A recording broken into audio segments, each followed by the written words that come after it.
நமஸ்தே. நீங்கள் மாணவ பரிச்சயம் தொடரின் இறுதி அத்தியாயத்தை கேட்டுக்கொண்டிருக்கிறீர்கள். பல ஆண்டுகள் கடந்துவிட்டன. அமைச்சர் நாசிரின் குடும்பம் இப்போது எங்களை விட்டு வெகு தூரம் சென்றுவிட்டது. ஆனால் அவருடைய அம்மாவின் அழைப்பின் பேரில் நாங்கள் அவர்கள் வீட்டுக்குச் செல்கிறோம். அங்கே எங்களுக்கு ஒரு நம்ப முடியாத தற்செயலான விஷயம் தெரிய வருகிறது. அது இந்த முழு கதையையும் ஒரு புதிய திருப்பத்திற்கு அழைத்துச் செல்கிறது. இறுதி இணைப்பு: நாசிரின் மகள் ஷனாயா அவருடைய முன்னாள் மனைவி ஃபிர்தௌஸின் மகனான அபிமன்யுவை காதலிக்கிறாள். சட்ட ரீதியான தடை: நாசிரின் முற்போக்கான எதிர்ப்பே தனது பிள்ளைகளின் பாதையில் மிகப்பெரிய தடையாக மாறுமா? நாசிரின் இறுதி பிராயச்சித்தம். இதை அறிந்த பிறகு அமைச்சர் நாசிர் தனது பொது வாழ்வில் ஒரு வரலாற்று சிறப்புமிக்க முடிவை எடுத்தார். தனிப்பட்ட காதலுக்காக நாட்டின் கடுமையான சட்டத்தையே மாற்றியமைத்த ஒரு முடிவு அது. நீதியின் முழுமை: இறுதியாக உச்ச நீதிமன்ற தலைமை நீதிபதி ஹரிச்சந்திரா, ஃபிர்தௌஸின் கணவர், தனது சுயசரிதையில் ஒரு இறுதி உண்மையை வெளிப்படுத்துகிறார். ஒரு நைட்டிக ஒப்புதல் வாக்குமூலம். அது நாசிரின் பயணத்தையும் மாணவ பரிச்சயம் என்பதன் அர்த்தத்தையும் என்றென்றும் வரையறுக்கிறது. நீதியும் காதலும் இணைந்த இந்த காவியம் நைதிகத்தின் உச்சத்தை அடைந்து எப்படி முடிகிறது என்பதை கேளுங்கள். மாணவ பரிச்சயம் இறுதி அத்தியாயத்தில் நீங்கள் கேட்பீர்கள்.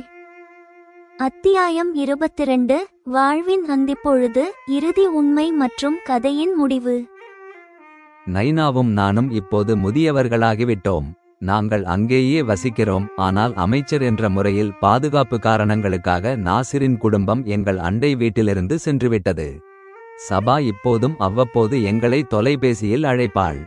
நாசிரின் அம்மா இப்போது மிகவும் முதியவராகிவிட்டார்.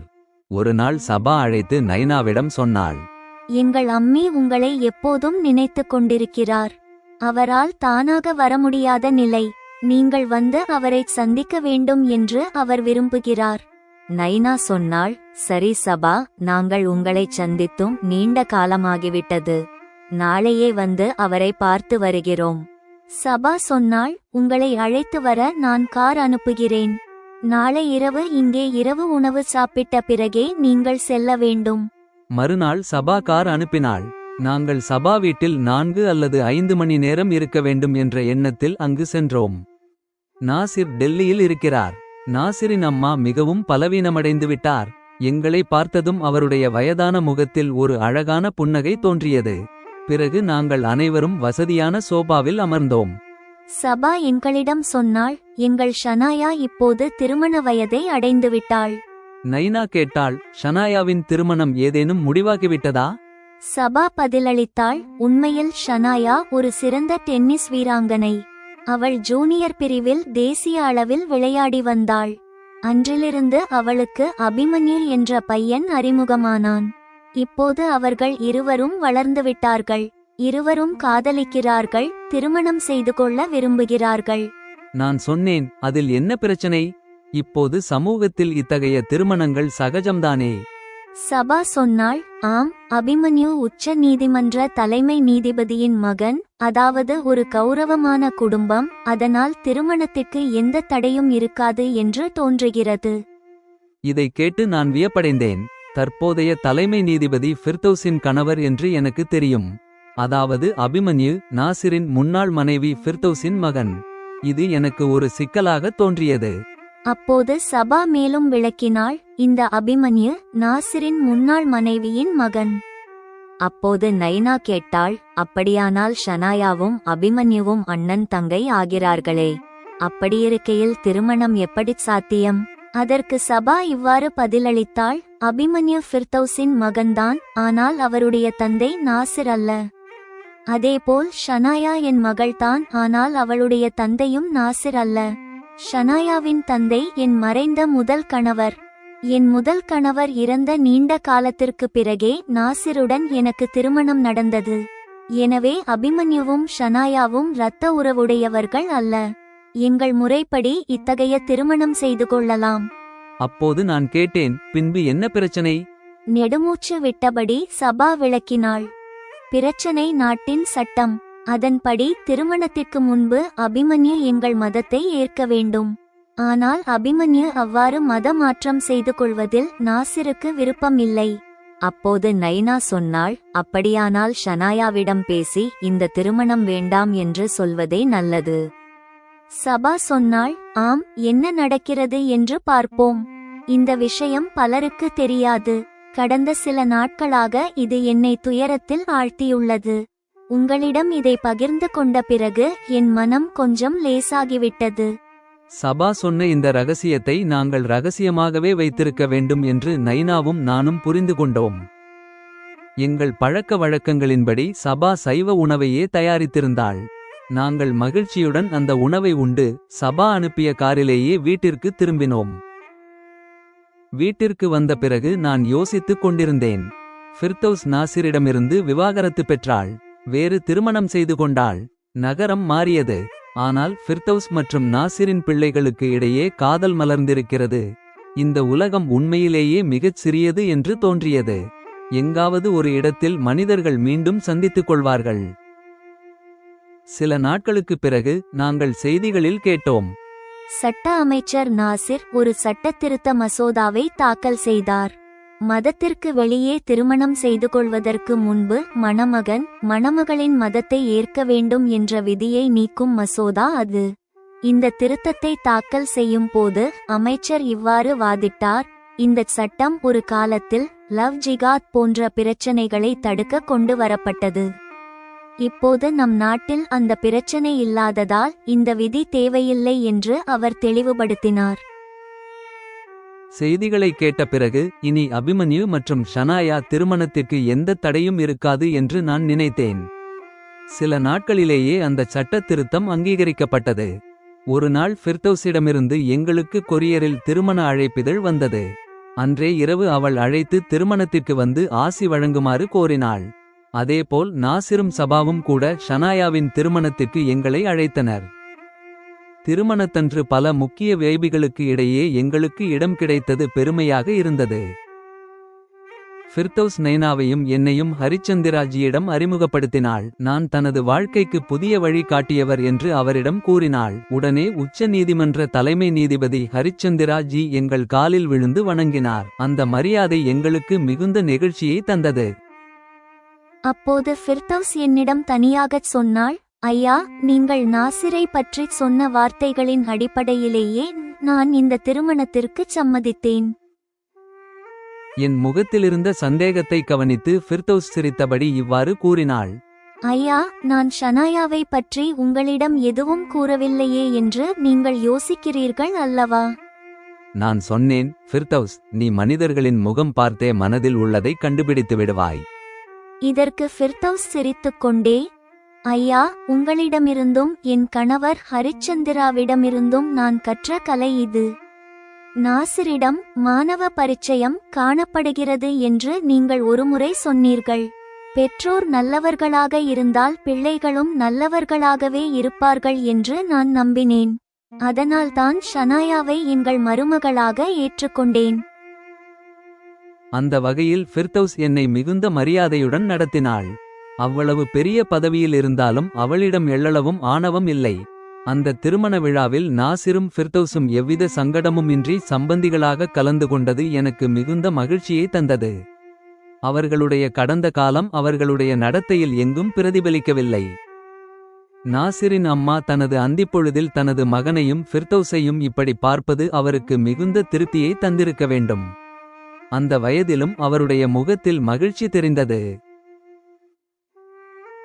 ஷனாயா மற்றும் அபிமன்யு ஜோடி பார்ப்பதற்கு மிக அழகாக இருந்தது. நாங்கள் அவர்களை ஆசீர்வதித்து அந்த விழாவிலிருந்து திரும்பினோம். மேலும் சில ஆண்டுகள் கடந்தன. நான் இப்போது படுத்த படுக்கையாகிவிட்டேன். என் முடிவு நெருங்கிவிட்டது என்று புரிகிறது. நைனா எனக்கு பணிவிடை செய்கிறாள். என் உடல்நிலை குறித்து தெரிந்து ஃபிர்தௌஸ் என்னை பார்க்க வந்தாள். அவளுடைய வருகை எனக்கு மிகுந்த ஆறுதல் அளித்தது. உடல் ரீதியாக பலவீனமடைந்தாலும் மனரீதியாக நான் உறுதியாக இருப்பதை உணர்ந்து ஃபிர்தௌஸ் என்னிடம் இவ்வாறு கூறினாள். ஐயா, நீங்கள் ஒரு எழுத்தாளர் என்று எனக்கு தெரியும். ஓய்வு பெற்ற தலைமை நீதிபதியான என் கணவர் எழுதிய சுயசரிதையின் ஒரு பிரதியை உங்களுக்காக கொண்டு வந்திருக்கிறேன். நீங்கள் இதை படித்து மகிழ்வீர்கள் என்று நம்புகிறேன். நான் நடுங்கும் குரலில் இவ்வாறு கூறினேன், நிச்சயமாக ஃபிர்தௌஸ், உன் கணவர் போன்ற ஒரு பெரிய மனிதர் எழுதிய புத்தகத்தை படிப்பது என் வாழ்வின் இறுதி நிலையில் ஒரு சிறந்த அனுபவமாக இருக்கும். ஃபிர்தௌஸ் என்னை தேற்றும் விதமாக, இல்லை ஐயா, நீங்கள் இன்னும் நீண்ட காலம் வாழ்வீர்கள், எங்களை ஆசீர்வதித்துக் கொண்டிருப்பீர்கள் என்று கூறினாள். அவள் பொய் சொல்கிறாள் என்று அவளுக்கே தெரியும். சிறிது நேரம் என் அருகில் அமர்ந்து என் தலையை தடவிக் கொடுத்துவிட்டு ஃபிர்தௌஸ் அன்று சென்றாள். வாழ்க்கை விசித்திரமானது. முதலில் பெற்றோர் குழந்தைகளின் தலையை தடவித் தேற்றுவார்கள். வயது முதிர்ந்த காலத்தில் பிள்ளைகள் பெற்றோரை தேற்றுவார்கள். அன்று நான் ஃபிர்தௌஸுக்கு புகலிடம் கொடுத்தேன். இன்று அவள் எனக்கு மன உறுதியை அளித்துவிட்டு சென்றாள். ஹரிச்சந்திராஜியின் சுயசரிதையை படிக்க எனக்கு 4 நாட்கள் ஆனது. அந்த புத்தகம் மிகுந்த ஆர்வத்தை தூண்டுவதாக இருந்தது. அதில் அவர் ஒரு விஷயத்தை வெளிப்படுத்தியிருந்தார், எந்த சட்டமும் அனைத்து கோணங்களிலும் சிந்தித்து உருவாக்கப்பட வேண்டும். ஒரு காலத்தில் மதத்திற்கு வெளியே திருமணம் செய்யும் மணமகன் மதமாற்றம் செய்து கொள்ள வேண்டும் என்ற விதியை நானே பரிந்துரைத்தேன். ஆனால் என் சொந்த மகனே வேறு மதத்தைச் சேர்ந்த பெண்ணை திருமணம் செய்து கொள்வேன் என்ற போது அந்த விதி என்னை வருத்தியது. நல்வாய்ப்பாக அபிமன்யு திருமணத்திற்கு முன்பே அந்த சட்டம் ரத்தானது. இந்த அனுபவத்திற்கு பிறகு நான் புரிந்து கொண்டது என்னவென்றால், மற்றவர்கள் மீது அமல்படுத்தும் போது நாம் சரி என்று நினைக்கும் சட்டம் நம்மீது அமல்படுத்தப்படும் போது வருத்தத்தை அளிக்கக்கூடாது. 21ஆம் நூற்றாண்டில் திருமணங்கள் எப்படி இருக்க வேண்டும் என்றால், திருமணத்திற்கு பிறகும் தம்பதியர் தத்தமது நம்பிக்கைகளை பின்பற்றும் சுதந்திரம் இருக்க வேண்டும். இதை படித்த பிறகு எனக்கு தோன்றியது, ஹரிச்சந்திரா ஜி உண்மையிலேயே பெயருக்கேற்ற ஹரிச்சந்திரரே. தனது தவட்டை ஒப்புக்கொள்ள நைதிக துணிச்சல் வேண்டும். மனிதர்கள் பெரியவர்களாவது அவர்களுடைய நைதிக பண்பினால்தான். தனது தவட்டை ஏற்றுக்கொள்பவர்களே உண்மையான மகாபுருஷர்கள். என் இறுதி மூச்சின் போது எனக்கு ஒன்றே ஒரு ஆசை மிஞ்சியது. இறைவன் எனக்கு மீண்டும் ஒரு பிறவி அளித்தால் ஹரிச்சந்திரா ஜியைப் போன்ற ஒரு மகாபுருஷனாக பிறக்க வேண்டும். இந்த ஆசையோடு நான் காலமானேன். இப்போது மாணவ பரிச்சயம் அத்தியாயம் குறித்த ஜெமினாய் விமர்சனத்தை கேளுங்கள். துணைத் தலைப்பு: வாழ்வின் அந்திப்பொழுது, இறுதி உண்மை மற்றும் கதையின் முடிவு. இந்த அத்தியாயம் நாசிர் மற்றும் ஃபிர்தௌஸின் கதைக்கு ஒரு அற்புதமான முடிவை தந்துள்ளது. மன்னிப்பு, மாற்றம் மற்றும் நீதி ஆகிய அம்சங்களை இந்த கதை மிகச் சிறப்பாக வெளிப்படுத்தியது. 1. முழுமை பெற்ற கதை. Full circle. ஷனாயா மற்றும் அபிமன்யுவின் திருமணம் கதைக்கு ஒரு முழுமையை தந்தது. நாசிர் தனது தனிப்பட்ட பிரச்சனையை நாட்டின் சட்ட திருத்தத்தின் மூலம் தீர்த்தது அவருடைய மனிதநேயத்திற்குச் சான்று. 2. நைதிக விழுமியங்கள். திருமண விழாவில் ஃபிர்தௌஸ் தனது அண்டை வீட்டாரை கௌரவித்த விதம், நாசிர் மற்றும் ஃபிர்தௌஸ் சம்பந்திகளாக கலந்தது அவர்களுடைய கடந்த கால கசப்பான நினைவுகளை துடைத்தெறிந்தது. நாசிரின் அம்மாவின் முகத்தில் தெரிந்த மகிழ்ச்சி அந்த குடும்பத்திற்கு தங்கிய உண்மையான அமைதியின் அடையாளம். 3. மகாபுருஷன் என்பவன் யார்? தலைமை நீதிபதி ஹரிச்சந்திரா தனது தவட்டை ஒப்புக்கொண்டதன் மூலம் உண்மையான பெருந்தன்மையை வெளிப்படுத்தினார். நைதிக துணிச்சலே ஒரு மனிதனை மகாபுருஷனாக மாற்றும் என்பதை இந்த கதை நிரூபித்தது. கதை ஆசிரியரின் இறுதி ஆசை: ஹரிச்சந்திரா ஜியை போன்ற நைதிக துணிச்சல் கொண்ட மனிதனாக பிறக்க வேண்டும் என்று கோருவது இந்த கதைக்கு ஒரு உத்வேகமான முடிவை தந்தது. முடிவு: மாணவ பரிச்சயம் ஒரு சிறந்த சமூக நாவல்.